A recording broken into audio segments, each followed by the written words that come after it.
Saurabh reel बघ reel बघ. काय रे काय झालं एवढं शांत का बसलायस? काय नाही रे, काय नाही. अरे सांग एवढं शांत बसलायस म्हणून विचारतो तुला. काय नाही रे, माझे घरचेच मला समजून घेत नाही, तू तरी काय घेशील? एकदा सांगून तर बघ. काय नाही रे, हे आयुष्य जगायचं की संपवायचं हेच समजत नाही. म्हणजे अरे बघ ना, ज्या ज्या लोकांकडून अपेक्षा होत्या की मला समजून घेतील, माझी साथ देतील, तेच आज मला सोडून गेले. मग आता काय करायचं ठरवलंय तू? असं वाटतं की कुठेतरी जाऊन जीव वगैरे द्यावा.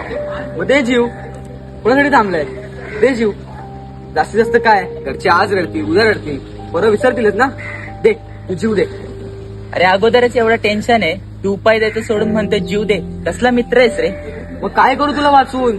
तू ठरवलंयस ना की जीव द्यायचाय, मग दे जीव. तुला वाटतंय ना जीव देणं एवढं सोपं आहे, तर दे ना जीव. हे बघ आयुष्यात आहे ना असे प्रसंग खूप येतात, तिकडे तुला हार मानावी लागते. पण हार मानल्यावर तू जीव देशील असं नसतं. त्याच्या पुढे पण तुला बरेच गोष्टी येतील, तुला त्या सामोरी जायचंय. आणि हे बघ तू स्वतःवर विश्वास ठेव. ते तुला पाहिजे ना ते एक ना एक दिवस तुला भेटेलच. आणि जरी परत जीव द्यायचा विचार केला तर मी आहेच ना.